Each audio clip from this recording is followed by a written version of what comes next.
श्रीसुदर्शनचक्रस्तवः। बलिः उवाच अनन्तस्य प्रमेयस्य विश्वमूर्तेर्महात्मनः नमामि चक्रिणश्चक्रं करसङ्गि सुदर्शनं सहस्रमिव सूर्याणां सङ्गातं विद्युतामिव कालाग्निमिव यच्चक्रं त्वद्विष्णो प्रणमाम्यहं दुष्टराहुगलच्छेद शोणितारुणतारकं तन्नमामि हरे चक्रं शतनेमि सुदर्शनं यस्यारकेषु शक्राद्या लोकपाला व्यवस्थिताः तदन्तर्वसवो रुद्रास्तथैव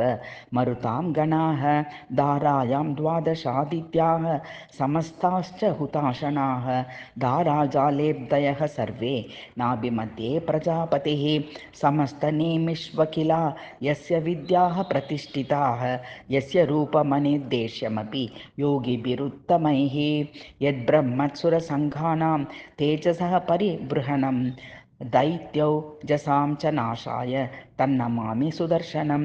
भ्रमन्तमहमहावेग विभ्रान्ताखिलकेचरं तन्नमामि हरे चक्रम् अनन्तारं सुदर्शनं नक्षत्रवद्वहि कणव्याप्तं कृत्स्रं नभस्थलं तन्नमामि हरे चक्रं करसङ्गिं सुदर्शनं स्वभावतेजसा युक्तं यदकार्ग्रिमयं महत् विशेषतो हरेर्गत्वा सर्वदेवमयं करं दुर्वृत्तदैत्यमतनं जगतः परिपालकं तन्नमामि हरे चक्रं दैत्यचक्रहरं परं करोतु मे सदा शर्म धर्मतां च प्रयातु मे प्रसाद सुमुखे कृष्णे तस्य चक्रं सुदर्शनं